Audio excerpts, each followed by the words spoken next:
नमस्कार विद्यार्थी मित्रांनो, मी अशोक पवार तुमचं सगळ्यांचं स्वागत करतो आपल्या वर्ल्ड ऑफ सायन्स म्हणजे सायन्स बाय अशोक पवार या ऑनलाईन प्लॅटफॉर्मवरती। विद्यार्थी मित्रांनो, राज्यसेवेचं पूर्व परीक्षेचं पेपर झालेलं आहे, क्वेश्चन पेपर आलेले, विद्यार्थ्यांनी पेपर पण दिलेला आहे। यामध्ये तुम्हाला मी आन्सर की सांगणार आहे। सायन्सच्या सेक्शनचे एकूण 20 प्रश्न विचारण्यात आलेलं होतं।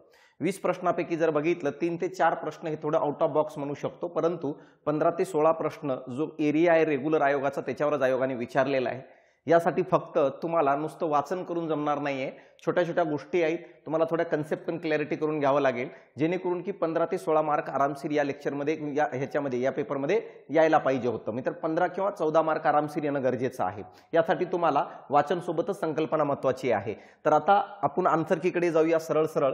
पहिला प्रश्न आहे बघा, खोलीतील तापमानावर म्हणजे काय रे किती म्हणतोय माहिती आहे का, 300 केल्विन या तापमानावर उत्सर्जित होणाऱ्या औष्णिक प्रणासाठी महत्त्वपूर्ण योगदान तरंगलांबी किती आहे। इंग्लिश मधून बघायचं म्हणजे तुम्हाला कळेल, at room temperature 300 kelvin what is the significant contribution wavelength of the thermal radiation emitted by body. कोणती बॉडीमधून जो रेडिएशन्स बाहेर पडत असतं ती 300 डिग्री केल्विनला किती असणार आहे असं त्यांनी विचारलेलं आहे। रेडिएशन्स किती बाहेर पडणार हे टेम्परेचरवर डिपेंड करत असतं। तर या प्रश्नाचं उत्तर पहिले येणार आहे मित्रांनो, माहित आहे का, 500 नॅनोमीटर। कारण की जवळपास 350 ते 700च्या जवळपास काय नॅनोमीटर तरंगलांबी काय एवढं असणारं रेडिएशन्स बाहेर पडत असतं। हा प्रश्न थोडा आउट ऑफ बॉक्स म्हणू शकतो, जो रेग्युलर पॅटर्न मधून विचारण्यात आलेला नाहीये। खालील विधाने सत्य की असत्य ते लिहा असं विचारलेलं आहे। आवाजा प्रसारासाठी माध्यमाची गरज असते, म्हणजे ध्वनीच्या ट्रॅव्हलसाठी माध्यमाची गरज असते, विधान बरोबर आहे। आवाजाच्या वारंवारतेचे एकक हर्ट्झ आहे, हे पण विधान बरोबर आहे। आवाजाची तीव्रता मोजण्यासाठी डेसिबलचा वापर करतात। हा जो संदर्भ आहे आपल्या पुस्तकामध्ये आपल्याला आढळताना दिसतो, तुम्ही चेक करू शकता। 235 व 340 या पुस्तकाच्या पेज नंबरवर तुम्हाला हा संदर्भ आढळून दिसेल। जो आपलं पुस्तक नवीन आलेलं आहे त्या पुस्तकाच्या संदर्भातून जवळपास 15 ते 16 प्रश्न म्हणजे काय क्लिअर कट विचारण्यात आलेले आहे। मी असं नाही म्हणत की लाईन टू लाईन, पण संदर्भ फिक्स तुम्हाला आढळेल। पुस्तकाची साईज पण लहान आहे, तर यासाठी योग्य असत्य लिहा असं खाली सत्य की असत्य, तर वरची तिन्ही विधान बरोबर आहेत, म्हणून उत्तर काय असणार आहे, पहिलं असणार आहे 52। यानंतर बघा पुढचा प्रश्न बघा, हा पेज नंबर आहे। जसं काय म्हणलो मी तुम्हाला 235 आणि 236 वर तुम्हाला याचा संदर्भ सापडून जाईल काय असणार आहे। यानंतर पुढचं पॉईंट बघा, खालीलपैकी कोणते वाक्य चुकीचे आहे, म्हणजे चुकीचं आपल्याला निवडायला सांगितलंय। अणुकेंद्रक प्रोटॉन आणि न्यूट्रॉनने बनलेलं असतं, बरोबर आहे। केंद्रकात काय प्रोटॉन आणि न्यूट्रॉन असतं, प्रोटॉनवर पॉझिटिव्ह प्रभार असतं, हे पण बरोबर आहे। इलेक्ट्रॉन निगेटिव्ह प्रभार असतं, हे बरोबर आहे। न्यूट्रॉन हा उदासीन असते, या ठिकाणी धन दिले म्हणून शेवटचं स्टेटमेंट चुकीचं आहे, आपल्याला चुकीचं विचारलेलं होतं। तर या ठिकाणी जर बघितलं तर चुकीचं उदाहरण कोणतं, तर शेवटचं चौथं उत्तर यायला पाहिजे। ह्याचा संदर्भ आपल्या पुस्तकामध्ये 250 पानावर आपल्याला आढळताना दिसतं। या ठिकाणी बघा प्रोटॉन न्यूट्रॉन इलेक्ट्रॉनच्या बाबतीत संपूर्ण संदर्भ दिलेला आहे। 250 पेज नंबर चेक करून घ्या। खालीलपैकी कोठे कार्बोनिल समीकरणाचा उपयोग नाही अशा प्रकारचं या ठिकाणी दिलेलं आहे। आता कार्बोनिल इक्वेशन जो आहे लिक्विडच्या बाबतीत काय आहे वापरलं जातं, पीवायक्यूच्या संदर्भातून हा प्रश्न आहे। 2023 ला पण काय आहे, बर्नोलियल समीकरण जो आहे, बर्नौली समीकरण आहे, ह्याच्यावर प्रश्न आलेलं होतं। तिन्ही ठिकाणी काय याचा उपयोग केलं जातं, म्हणून वरीलपैकी कोणतेही नाही, हा चौथं उत्तर येणार आहे मित्रांनो। या ठिकाणी याचं एक्सप्लेनेशनचं व्हिडिओ डिटेल बनवतो, पण पीवायक्यूकडे लक्ष देणं गरजेचं आहे। हा एक समजून घ्या की आउट ऑफ बॉक्स काय आहे क्वेश्चन असणार आहे, तरी पण पीवायक्यूचा संदर्भ वापरला असता तर आपण तिथपर्यंत पोहोचलो असतो। वर फेकलेल्या कणाची गती 0 असते, परंतु त्याची त्वरण किती असणार आहे, तुम्हाला ह्याचा संदर्भ आपल्या 177 नावाच्या पेज नंबरवर सापडून जाईल। गुरुत्वाकर्षण एवढे असणार आहे त्वरण। मित्रांनो माहित आहे का, वस्तू जर वरी फेकली, जरी एका ठराविक ठिकाणी जाऊन त्याचं वेग 0 होत असेल तर ग्रॅव्हिटी खालच्या दिशेने त्याला ओढत असते, आणि ग्रॅव्हिटी किती असणार आहे 9.8 मीटर पर सेकंद एवढं ॲक्सेलरेशन त्या वस्तूमध्ये आपल्याला आढळताना दिसतं। हा संदर्भ तुम्हाला आपल्या पुस्तकातून 177 नंबरच्या पेजवर आढळताना दिसेल, म्हणून उत्तर काय असणार आहे मित्रांनो माहिती आहे का, तिसरं असणार आहे। कुठं आहे बघा, हा पेज आहे 177 नंबरचं। या ठिकाणी सगळं दिलेलं आहे, किती हाईटवर गेल्यानंतर काय असणार आहे, खाली येताना काय होणार आहे, वरती जाताना काय होणार आहे, वेग 0 असेल तर किती हाईट किती गाठलं जाईल वरती वस्तू फेकल्यानंतर, हे सगळं डिटेल दिलेलं आहे। यानंतर बघा पुढचं क्वेश्चन, खालीलपैकी कोणती तरंगलांबी पदार्थाच्या स्पष्टीक अंतररचनाच्या अभ्यासासाठी वापरली जाते, ह्याचं उत्तर असणार आहे एक्स किरण। म्हणजेच काय, एक्स रे काय केलं जातं, क्रिस्टल पदार्थासाठी वापरलं जातं, त्याच्यामधले भेगा वगैरे शोधण्यासाठी, म्हणून उत्तर काय असायला पाहिजे तिसरं। ह्याचं संदर्भ पण आपल्या पुस्तकामध्ये क्लिअर कट आपल्याला आढळताना दिसतो। किती पेज नंबर 244 नावाचा पेज नंबर आहे। या पेजवर तुम्हाला या ठिकाणी एक्स रेच्या उपयोगाच्या बाबतीत जर बघितलं तर तुम्हाला तो संदर्भ आढळताना दिसतो मित्रांनो। बघा ही एक बॅच आहे सुपर 60 म्हणायची, जवळपास 1000+ प्लस विद्यार्थ्यांनी ऍडमिशन घेतलेलं आहे। जर तुम्हाला कंबाईनची गरज लागत असेल आणि कंबाईनला 15 पैकी 12-13 मार्काच्या जवळपास यायचं असेल तर मी एकटं करून देणार नाही असं नाही म्हणतो, पण नीटच्या पुढच्या काळामध्ये मी तुम्हाला हेल्प करू शकतो। ही बॅच आहे, चालू आहे। ऑफलाईनची जी बॅच आहे तीच ऑनलाईन रेकॉर्ड करून अपलोड करत आहे, तर ही बॅच तुम्ही जॉईन करू शकता मित्रांनो। यानंतर कोणत्या विभागातील वनस्पतींना उभयचर वनस्पतींचं म्हणून ओळखलं जातं? पेज नंबर 132 या पुस्तकावर आपलं हे कंटेंट दिलेलं आहे। उत्तर आहे याचं ब्रायोफायटा, म्हणजे पहिला आन्सर यायला पाहिजे मित्रांनो। यानंतर बघा इथे ब्रायोफायटा, ह्याच्यामध्ये तुम्हाला उभयचर वनस्पती म्हणून सेपरेट काय आहे पॉइंट दिलेला आहे। यानंतर डीएनए संरचनेच्या अनुषंगाने खालील विधानापैकी 2 विधाने संयुक्तित आहेत, कोणकोणते असणार आहेत? पहिलं बघा, डीएनएची संरचना 2 लांब न्यूक्लियोटाइडच्या धाग्यापासून बनलेली असते, बरोबर आहे, न्यूक्लियोटाइड पासून बनलेली आहे। डीएनएची संरचना 2 लांब न्यूक्लियोसाइडच्या लांब साखळीने बनलेली असून त्या एका समान अक्षाभोवती गुंडाळलेल्या आहेत। यानंतर 2 साखळ्या एकमेकाशी अशा रीतीने पूरक आहेत की अडेनाइनची जोडी थायमिनशी होते, हे पण बरोबर आहे। तर मला सांगा ए आणि सी हे उत्तर यायला पाहिजे तुमचं मित्रांनो। अशा प्रकारे काय आहे हे तिसरं आन्सर येणं गरजेचं आहे। यानंतर जर बघितलं ह्याचा संदर्भ पण कुठे आहे माहिती आहे का? 64 आणि 65 पेज नंबर आहे आपल्या पुस्तकात। तुम्हाला त्या ठिकाणी 2 डीएनए आणि डीएनए मधील नायट्रोजन पदार्थांच्या जोड्यांच्या संबंधित डिटेल विश्लेषण दिलेलं आहे।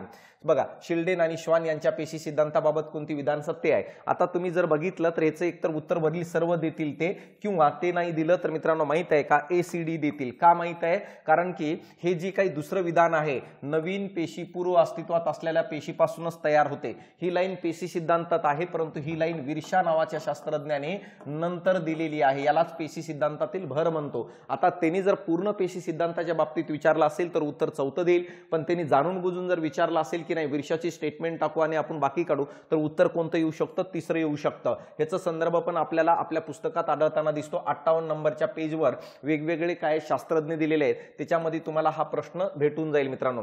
लीफ ब्लाइट ऑफ व्हीट म्हणजे काय, गव्हावर आढळणारा हा रोग आहे, कोणत्या कवकामुळे होतो? तर अल्टरनारिया ट्रिटिसिना नावाचा कवक आहे, हे आपल्याला या ठिकाणी उत्तर दिसेल। दुसरं तर ह्याचा संदर्भ पण तुम्हाला 165-166 नावाचा पेज नंबर आहे पुस्तकामध्ये, ज्याच्यावर वेगवेगळ्या रोगांची नावं दिलेत वनस्पतीचे, या ठिकाणी तुम्हाला भेटेल। हा पुस्तक आहे बघा, पुस्तक फक्त मित्रांनो माहित आहे का 300 पानाचं आहे, 300 पेजेसचं पुस्तक आहे आणि 2024 राज्यसेवेचे जेवढे काही प्रश्न विचारले त्याच्यापैकी 16 प्रश्न हे या 300 पानातून संदर्भातून आलेले आहे मित्रांनो।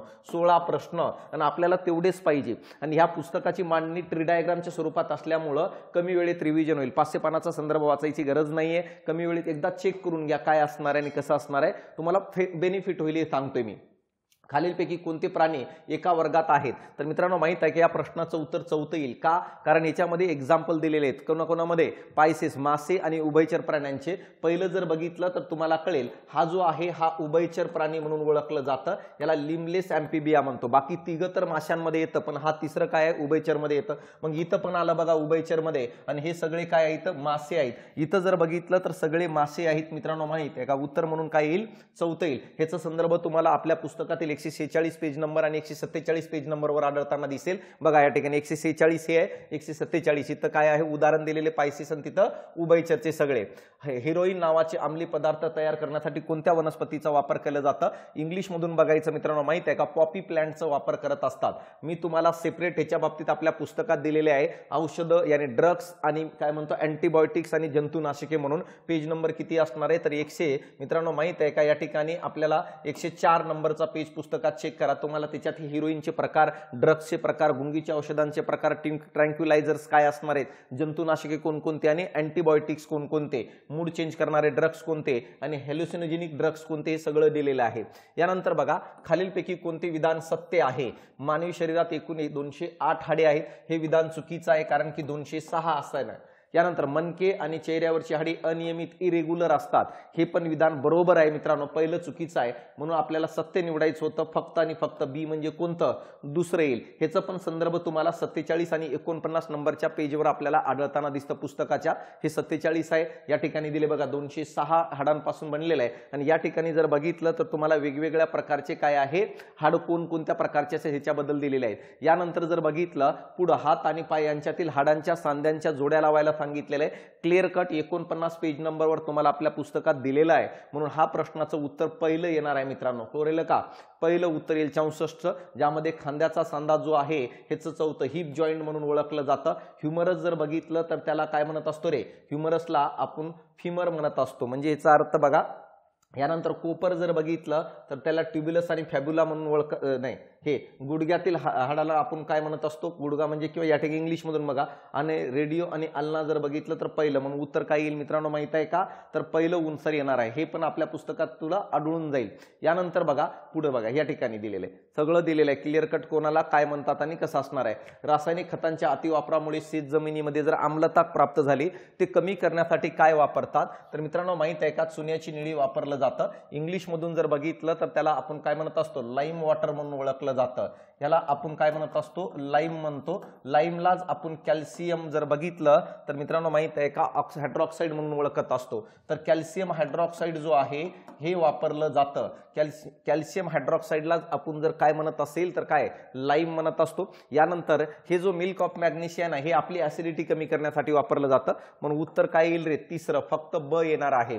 यानंतर ह्याचा पण संदर्भ तुम्हाला आढळून जाईल मित्रांनो. या ठिकाणी दर 307 नंबरचा पेज नंबर जर बघितलं, आम्लारीचे उपयोग मध्ये या ठिकाणी तुम्हाला हा कंटेंट आढळताना दिसेल की कशासाठी वापरलं जातं, आम्लता दूर करण्यासाठी कॅल्शियम हायड्रॉक्साईड, ज्याला लाईम म्हणत असतो. यानंतर बघा, खालीलपैकी कोणते धातूंच्या जोडी त्यांच्या खनिजापासून वेगळी करण्यासाठी वापरलं जातं, ह्याचा संदर्भ आपल्या पुस्तकात नाही आहे मित्रांनो. हे जर बघितलं तर काय, सायनाइडचा वापर कुठं केला जातं, कोणत्या खनिजाला वेगळं करण्यासाठी, सोने आणि चांदीला वेगळं करण्यासाठी वापरलं जातं, AU आणि AG. म्हणून उत्तर फक्त सी, म्हणजे उत्तर यायला पाहिजे दुसरं. ह्याचा संदर्भ मात्र आपल्या पुस्तकामध्ये नाही आहे. यानंतर डॅडॅश हे तेल आणि चरबीतील असंतृप्त मोजण्यासाठी वापरलं जातं.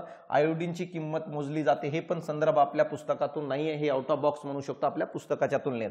तर हे काय असणार आहे, दुसरं आन्सर येईल. यानंतर जर पुढचं जर बघितलं, खालील रासायनिक अभिक्रिया कोणत्या प्रकारात मोडते ते ओळखा. हे सरळ सरळ संदर्भ आपल्या पुस्तकात आढळताना दिसतं. याला अपघटन अभिक्रिया किंवा डिकम्पोजिशन म्हणत असतो. म्हणजे पहिलं उत्तर येईल, म्हणजे फक्त सी काय आहे, आन्सर येणार आहे.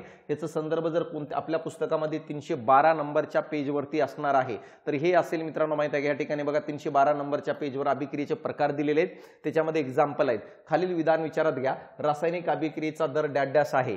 अभिक्रिया कारकांच्या संहतीच्या प्रमाणानुसार बदलतो. बरोबर आहे मित्रांनो, कॉन्सन्ट्रेशन जसं बदलेल त्यानुसार अभिक्रियेचा वेग बदलतो. अभिक्रिया कारकांची संहती वाढवली की कमी होते, हे विधान चुकीचं आहे. कारण संहती जेवढं जास्त असेल अभिक्रियेचा वेग तेवढं जास्त असणार आहे, म्हणून हे उत्तर येणार नाही. यानंतर जर बघितलं, तापमान वाढवले की वाढतं, हे पण विधान बरोबर आहे.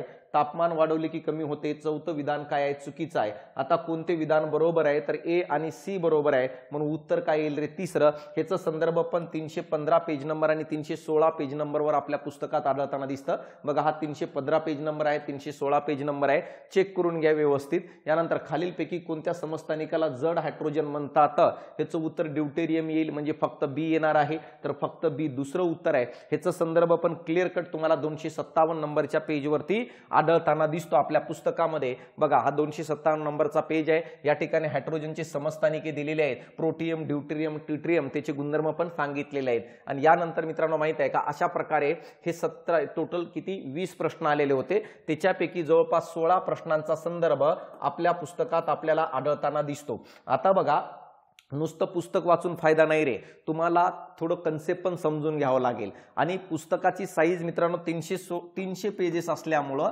रिपीट रिव्हिजन होण्यासाठी सोपं जातं. आणि ट्री डायग्रामच्या फॉर्मॅटमध्ये आहे, तर व्यवस्थित बघून जा. कंबाईनसाठी पण मार्क येणं गरजेचं आहे. अपेक्षा करतो की आपली बॅच ज्या विद्यार्थ्यांनी केलेले आहे त्यांना 15 प्रश्न आरामशीर आलेले असतील मित्रांनो. फक्त तुम्ही रिव्हिजन करताय की नाही त्याच्यावर डिपेंड आहे. मी किती जरी ओरडलो तर त्याचा काही अर्थ नाही आहे. माझ्यासोबत जेवढं तुम्ही जास्त रिवाईज करताल तेवढं काय आहे, आउटपुट येऊ शकतं. आणि अवांतर वाचायची गरज नाही आहे. जीके टाईप सायन्स मध्ये सर 500 पानाचा संदर्भ, 600 पानाचा संदर्भ पुस्तक वाचण्याचा अर्थ नाहीये.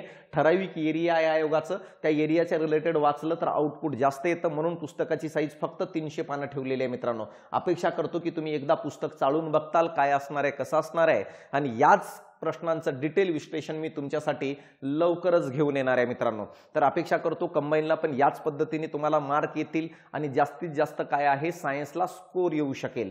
तर त्या ठिकाणी थांबतो. भेटू आपण डिटेल विश्लेषण घेऊन राज्यसेवा पूर्व परीक्षा 2023-24 जो काही विज्ञानचे प्रश्न आहेत ते मित्रांनो. तर चालतं, या ठिकाणी थांबतो. धन्यवाद.